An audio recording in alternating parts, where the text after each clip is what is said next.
Welcome to APAC Weekly, a showcase of conversations on the APAC network with Asia Pacific's brightest minds. I'm Oriel Morrison. Coming up, why the fight for space matters for our region, Asia Pacific's biggest project this century, and Hong Kong's midterm report card. But first, there's no doubting the science. We are entering the most pivotal decades in human history as we grapple with carbon emissions heating the planet, powered by rampant consumption and an unrelenting use of finite resources. The time for action is now, and the Asia Pacific will be the lead actor in this story. We have the world's fastest growing middle class that will propel the region's share of global GDP from 1/3 in 2000 to more than half by 2050. This means we have the opportunity and the responsibility to drive the green revolution. The United Nations Sustainable Development Goals charted an aggressive roadmap for 2030 that was measurable for companies as ESG. This week, I spoke to the Chief Economist and Managing Director of DBS, the biggest bank in Southeast Asia, to see if the numbers around a radically different future economy and saving the planet stack up. Yes, they do. It seemed for a while that companies were just doing box-checking exercises or virtue signaling, if you will, by showing the rest of the world or their stakeholders that I'm doing this or that. I think a bunch of factors have aligned over the last few years, which make this entire exercise far more substantive than it has been in the past. Firstly, the global climate itself. That the higher frequency of natural disasters have galvanized people's sense of urgency to deal with environmental issues. At the same time, the gap that has widened between the haves and have-nots over the years became even more crystallized through the COVID pandemic that we have been living through the last couple of years. And that also has shown a very stark light on the inadequacy of business as usual. So whether it is climate change or the way we treat our workers or way we behave in the society that we live in, and by we, I mean the companies, it all has changed rather fundamentally. So it's no longer an issue of greenwashing or virtue signaling. Now companies feel that they're getting strong nudges from governments, from regulators, and stakeholders. Civil society has been very proactive in naming and shaming companies with inadequate practices. So all these factors have come together, and the financial environment, meaning the environment for green finance, or the fact that financial markets treat you differently if you have good or bad ESG practices, I think those developments have also aligned the interest of CEOs and CFOs to provide a sustainable, credible, legitimate framework for moving forward on the ESG side. What sort of feedback on this are you getting directly, almost off the record, Tamar, from investors, from institutional investors? Are they embracing these changes? Oriel, there is no shortage of cynicism, and I think that's a good thing. I think there are a lot of investors out there who basically want the public sector to underwrite all their risks, and only then they would do green investment or investment into ESG. And then there are others who feel that the institutional framework, policy certainty is not quite there. Are we seeing this in capital flows? Are we genuinely seeing more capital being allocated to the corporates, to the companies, to the sectors who are more active on this front, on the ESG front? The data is not very persuasive yet. But the plans, the roadmaps are persuasive that, unless the companies are going to abrogate in all their promises, we will see substantial capital flowing in this area. But it also varies from region to region. What's happening in Europe and China is absolutely staggering, Oriel, in terms of actual money that is being put into urban regeneration, grid modification, electric vehicle, and all the peripherals around it, development of that, and of course the big area of clean energy. I sit here in Singapore and I have numerous friends who used to be oil and gas engineers and over the last decade or so have retooled their skill set to become engineers for wind turbines and solar, because that's where the money is. That's where the capital flows and the big investments are. So things are changing. even if the overall macro data is still not showing massive shift into ESG flows, I think the trends are very clear. And that's what we're trying to do here, right? We're trying to pick the early signals of where the things are going to move in the next 10, 15, 20 years. Tamer, if I was to ask you to point me towards a leader in the space, geographically, who would you say that would be? To me, it is really China. China is the largest emitter of pollution in the world, not on a per capita basis, not even close, but it's a country of 1 billion plus people, and it is largely the factory of the world. We basically have outsourced our pollution to China because they make everything that we consume. But China has become very serious. I think over the last 10, 12 years, the permanent blurry gray skies, the extremely poor air quality in Beijing, Shanghai have changed Chinese populations as well as the Chinese government's views. And they also think that in terms of pursuing an engine of growth, it can be property or financial markets. It has to be something chunky like climate change. And therefore, what they're doing, amazing progress. And also, there is no question the next generation of cutting edge, most efficient solar cells, electric batteries, all will come from China. It will likely be the largest infrastructure project in the Asia Pacific in the 21st century, moving the capital city of the world's fourth most populous nation to a location more than 1,000 kilometres from where it stands today. Teresa Lim spoke with APAC Network's Indonesia correspondent about why moving Jakarta is a race against time. There are several reasons. One of them is the rapidly sinking situation. Perhaps you might be aware of that Indonesia's capital is sinking every year. And obviously there needs to be some sort of a new solution to that. And the government found that the new capital city in East Kalimantan will change things. And they believe that the region is less prone to natural disasters such as volcanic eruptions and earthquakes, just like the one we've seen on Java Island.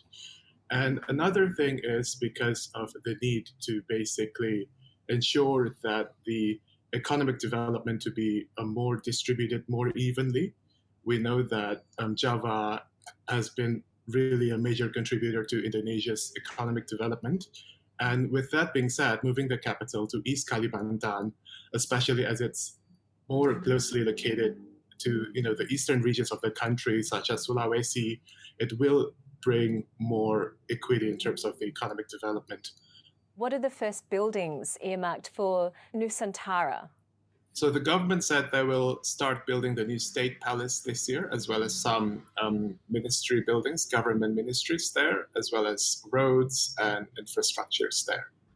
What do you think the future for Jakarta is and its 10 million residents, given that the new capital, if it goes ahead, will be located 1,300 kilometres away? How will the city and its way of life transform? Well, Jakarta will remain the country's commercial hub. The government has stated that will be the case for the time being. Jakarta will remain Indonesia's commercial hub, business center. A lot of foreign companies do operate in Jakarta if they want to access the Indonesian market. And especially we know that Jakarta is Southeast Asia's largest capital. It has the highest number of residents compared to other Southeast Asian capitals. And it's also Southeast Asia's tech hub because there are a lot of startups operating there. Many foreign startups aim for the Indonesian market. And some people will agree that if you want to access the Southeast Asian market, you need to have a presence in Indonesia, and by extension, that is the current capital, Jakarta. But again, it remains to be seen how Jakarta will be like after the capital is moved, after it's transferred. But again, we know that it is going to be very difficult to replace Jakarta, basically, to move everything in Jakarta to the new capital. Because again, Indonesia has been independent for more than 75 years, and it seems that it will be very difficult to move Jakarta's position, facilities to this new capital in just a few short years. It's been 25 years since the British handover of Hong Kong to China, the midway point before the mainland purportedly recognises the territory's autonomy. I spoke with one of Asia Pacific's most respected analysts about the report card as it stands in 2022. I'd say kind of C minus, D plus. I never thought that Hong Kong would get what we consider true democracy or universal suffrage, one person, one vote.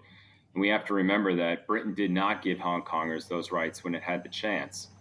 So Hong Kong is now where I expected it to end up after about 50 years, but it's ahead of schedule because of the political tumult that we saw. It tried a national security law in 2003. Then you had the umbrella movement in 2014. But what really did it in was the so-called extradition law protests in 2019, where some demonstrators unfortunately resorted to violence, not representing all of the demonstrators. And I think that gave the government, with the pandemic and crowd restrictions, the excuse to really clamp down and then pass the national security law with Beijing behind it. So, it used to say that Hong Kong's tagline was Asia's world city. Now I'd say it's China's world city. So it doesn't really have one country, two systems anymore then, essentially, is what you're saying? No, and it never really did. And it's also worth remembering that the one country, two systems model was originally dreamt up for Taiwan and rejected by the Taipei government when it was an authoritarian one-party state. And then it was repackaged for Hong Kong, thinking that it could then entice Taiwan for those on Taiwan who still identify as Chinese. But it's done just the opposite. And, in Taiwan, you have the issue where, aside from the politics, whether or not the people feel Chinese. Even in Hong Kong, my memories of pre-handover days were even the most ardent Anglophile pro-democracy activists still said they were Chinese. And we were going to have one country, two systems, but now the politics is given a Hong Kong identity that I don't think existed before. So what should have been one country, two systems, in practice now, some people say it's two countries, one system, unfortunately. Well, is even that going to remain? I mean, the hard border that currently sits between Hong Kong and the coastal cities within mainland China, does that disappear at some point in the future? Pretty soon. I'm more focused on the hard border between Hong Kong and the rest of the world because already we've seen people trying to flee Hong Kong being stopped at the airport and trying to escape to Taiwan by boat. And I think pretty soon Hong Kong becomes, instead of a gateway into China, a way for Chinese corporates to access world markets offshore without leaving China for the capital markets. I think more and more Asia-wide businesses will leave Hong Kong and more multinationals will put their Chinese operations and headquarters there. And then whether they're in media, they may go to Seoul. If they're in finance, they go to Singapore. If they're in tech, they go to Taipei, or they just go home or don't come there at all. But pretty soon, if you're just another Chinese city, then what reason is there to exist if you don't have that separate rule of law? So I think Hong Kong may end up competing not with Tokyo or Singapore, but with Shanghai and Shenzhen in the years to come. So what does it mean for Beijing then, when it comes to being on the global stage? I think that any deal anybody signs with Beijing on anything in the future, they're definitely going to, trust but verify and be very suspicious. Were Beijing ever to sign some kind of code of conduct with ASEAN or any of the other claimant states in the South China Sea, which I don't think it would, but even if it did, this would make them look askance and be very suspicious of any kind of deal going forward. Certainly if the U.S. would try to do any trade deal, IPR, anything with investment in Europe, they're always going to say, yeah, but what happened in Hong Kong? How can we believe you now? I think Beijing gets what it wants. The fear would be that if Hong Kong had true democracy, once it joined the rest of China full on in 2046, other Chinese cities would say, well, why can't we vote for our mayor? Why can't we vote for our governor? So I always think Beijing was trying to run out the clock before those 50 years were up so that there wouldn't be this disease of democracy within the PRC once Hong Kong does fully join. And in that case, Beijing has succeeded. Space and the weaponising of it is emerging as the next heightened battleground of geopolitical tensions. The United States has said it will never again test direct ascent anti-satellite missiles, while India and Russia openly declare that they will continue. APAC Network's Jason Dacey spoke with the Australian National University's Cassandra Steer about what this means for our part of the world. The US's decision to explicitly state that it will never again test these direct ascent debris creating weapons, it's an excellent move forward. It's a pretty easy commitment to make because it's not an effective weapon. It is indeterminate. It's non-discriminate in the sense that you can't, as I said, contain the effects of it. And that actually also comes into breach with the laws of armed conflict. If you can't discriminate between what objects are going to be impacted or who's going to be impacted, that could in fact be an unlawful attack. So it was a fairly simple but very positive commitment that the US made, and Canada has also joined the US in that. I hope to see more countries making that commitment because although it's quite limited, it is still a positive move forward in terms of space arms control. Yeah, interesting to hear what you say there about the US and Canada, but would you say we're in the early formative years of what is effectively an arms race in space, given that Russia and India in particular have openly declared they're testing anti-satellite technologies? Yes, indeed. And so they were the first to explicitly state that that's what they were doing. When China and the US did it in the past, in 2007 and 2008, they justified their actions by saying they were either testing out a technology for removing debris and accidentally created an awful lot more debris, or for safety reasons. But everyone globally read those as anti-satellite weapons tests. The fact that India in 2019 and then Russia in 2021 openly declared this to be an ASAT test, an anti-satellite weapons test, was what I think led to that international condemnation. And the focus really has been now moved away from trying to define a weapon towards responsible behaviors. So I think you're right. I think we do have a bit of an arms race in space. The UN has spent many years focusing on an agenda to prevent an arms race in outer space that has been fairly limited in terms of coming up with any concrete outcomes or commitments or binding statements. So what we're seeing now is a move towards language around responsible behaviours, and that is a proxy for arms control. That's actually a very positive move that we're now seeing from the UN General Assembly. In 2021, in November, a resolution was adopted that's around reducing space threats by articulating rules, norms, and principles on responsible behaviours. So countries have started tabling reports. The language condemning the Russian and the US tests, the Indian tests, were both very much focused on the irresponsibility of this activity. And so we're starting to see, because we can't define capabilities or space weapons, we're seeing a move very positive, and I'm quite optimistic about where that takes us to come up with internationally agreed norms about responsible behavior in space. What about the creation of the US Space Force back in 2019? Did it act as something of a catalyst, would you say, for other nations to move forward with their own national space programs? Was it seen as a military power play for US dominance of space?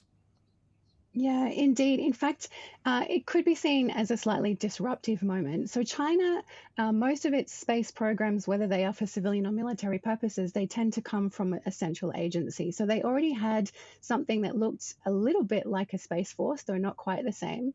But when the US announced that it would create a separate armed force alongside its Army, Air Force, and Navy, I think that was a bit of a disruptive moment geopolitically. And China and Russia in particular saw that as a threat to their space systems and have since ramped up their own military space spending and some of the rhetoric around their space strategies. There is some sense to having a space force in that space is such a critical domain these days, both civilian and military purposes. But calling it a space force was potentially an escalatory step. And what we've seen since is a lot of countries around the world have developed their own space command. Australia has one just since a couple of months ago, this year in 2022.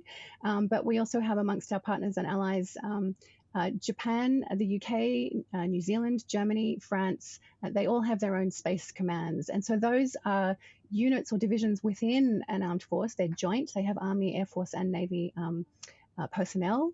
And that's because space serves all of those domains. And that is probably a less escalatory or problematic way to go about really centralizing necessarily how we approach space for defense purposes without it being read as a bit of a provocative move, which the US had made. Well, here we are sitting in the Asia Pacific wondering how it affects us. So how do Asia Pacific nations fit into this unfolding picture? How do they proactively and potentially collaboratively move towards helping secure space? An excellent question, and I think more work needs to be done regionally. So space is now very much on the agenda of the quadrilateral dialogue that is between Australia, India, US, and Japan, which is an important regional dialogue around various security issues, and space is now put on the agenda. What we need to do, I think, what Australia really could be doing, and all of our partners in the Asia Pacific region, is collaborating both on the civilian and on the defense or military sides, because the two are very much intertwined in space. Almost all of our space systems have dual purposes. The government and the military may well be a client, as well as could a commercial entity or you or I be a client for a service from a satellite. So we need to have much more collaboration. We have a new agreement or kind of a ramped up agreement between India and Australia. I think that we could be doing those countries in the Asia Pacific which have strong space programs like Japan, South Korea, and Australia and New Zealand, we could be doing a lot more capacity building for our Pacific partners. That is in their interests and in our own, particularly with what we see going on in the region. And that capacity building, if it's focused on the civilian side and civilian technologies, will still serve a regional security purpose. Thank you very much, Dr. Cassandra Steer, Deputy Director at the Australian National University's Institute for Space. My pleasure. Thanks, Jason. The rise of artificial intelligence and what it means to the jobs of the future is often painted in a dystopian light. But the head of Curtin University's Western Australia Data Science Innovation Hub tells Gillian Whiting the Asia-Pacific region might already have a competitive advantage in our digital future. One of the most interesting transitions in the Asia-Pacific region will be around advanced manufacturing. So as we see manufacturing move more towards robots and the use of machine vision algorithms that can drive these robots within manufacturing, you'll see quite a shift in the technological sophistication of these operations all throughout Australia and Asia as well. The Asia Pacific has been a driving force in manufacturing of the world. It stands to really have an advantage in this area going forward. And I think that is one of the most exciting areas that I see that we're going to have a big shift.